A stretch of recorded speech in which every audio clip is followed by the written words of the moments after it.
আসসালামু আলাইকুম ওয়া রাহমাতুল্লাহ। সুধী দর্শক, দেশের প্রধান প্রধান জাতীয় দৈনিক পত্রিকার শিরোনামে স্থান করে নেওয়া গুরুত্বপূর্ণ খবরগুলো নিয়েই হাজির হলাম আপনাদের সামনে। আশা করি সাথেই থাকবেন। গুরুত্বপূর্ণ শিরোনামগুলোর মধ্যে আজ যা যা থাকছে: বাড়ল জ্বালানি তেলের দাম, প্রতি লিটারে 15 থেকে 20 টাকা। জ্বালানি তেলের জন্য অপেক্ষা ও ভোগান্তি কমেনি। রাত থেকে অপেক্ষায় থাকতে হয় মোটরসাইকেল ও অন্যান্য যানবাহনের চালকদের। যানবাহনের দীর্ঘ সময় অপেক্ষায় সড়কে তৈরি হচ্ছে তীব্র যানজট। সরকার বলছে 45 দিনের পর্যাপ্ত জ্বালানি মজুদ আছে। সারা দেশে শিশুদের হামের টিকা না দেওয়ার ফলে বিগত দুই সরকারের জীবন বিনাশী ব্যর্থতা ক্ষমাহীন অপরাধ বলে মন্তব্য করেছেন প্রধানমন্ত্রী তারেক রহমান। বিচার দূরে, দায় খোঁজাই শুরু হয়নি। এই নিয়ে কালের কণ্ঠের অনুসন্ধানী প্রতিবেদনে উঠে আসে নানা তথ্য। হামের এই প্রাদুর্ভাবে জড়িতদের বিরুদ্ধে এই অনুসন্ধানী প্রতিবেদন। হামের উপসর্গ নিয়ে আরও 4 শিশুর মৃত্যু। হাম নিয়ে জরুরি পরিস্থিতি ঘোষণার আহ্বান ডক্টর প্ল্যাটফর্ম ফর পিপলস হেলথের সংগঠনের কর্মকর্তাদের। মন্ত্রীদের কথা শুনে মনে হয় দেশে কোনো সমস্যা নেই, মন্তব্য বিরোধী দলীয় নেতা ও জামায়াতের আমির ডক্টর শফিকুর রহমানের।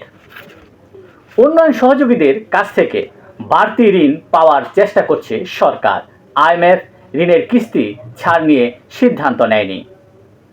গুম কমিশনের সুপারিশের পরেও মামলা প্রত্যাহার হচ্ছে না। আদালতের ধারে ঘুরছে সাংবাদিক রমাপদ ভট্টাচার্য। NCTVর 34 টিমের প্রতিবেদন। 1 কোটি অতিরিক্ত পাঠ্য বইয়ের চাহিদার নেপথ্যে শিক্ষা অফিসারের বাণিজ্য।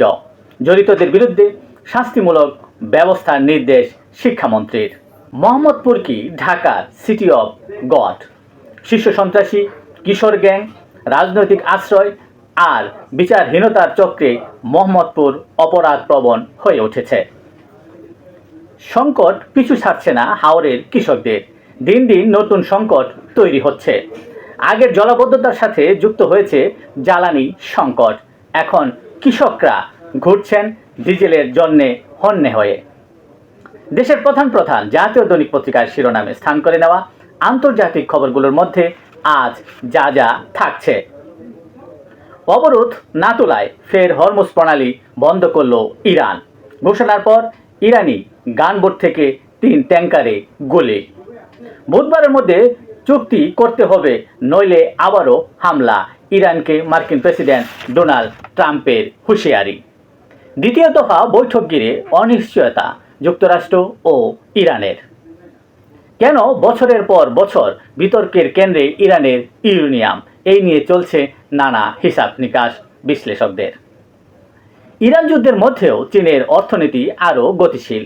গত বছরের একই সময়ের তুলনায় জিডিপি 5% বেড়েছে। নিরাপত্তার অজুহাতে অন্যের ভূমি দখল করছে ইসরায়েল, অভিযোগ তুরস্কের। ভারতে রানওয়েতে আবারও আছড়ে পড়ল যুদ্ধবিমান, বহু ফ্লাইট বাতিল।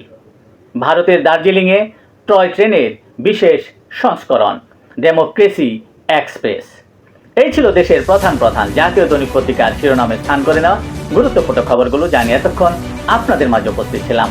আজকের মতো এখানেই, আবারও দেখা হবে আগামীকাল ঠিক একইভাবে। সে পর্যন্ত অবশ্যই ভালো থাকবেন, সুস্থ থাকবেন। আসসালামু আলাইকুম ওয়া রাহমাতুল্লাহ।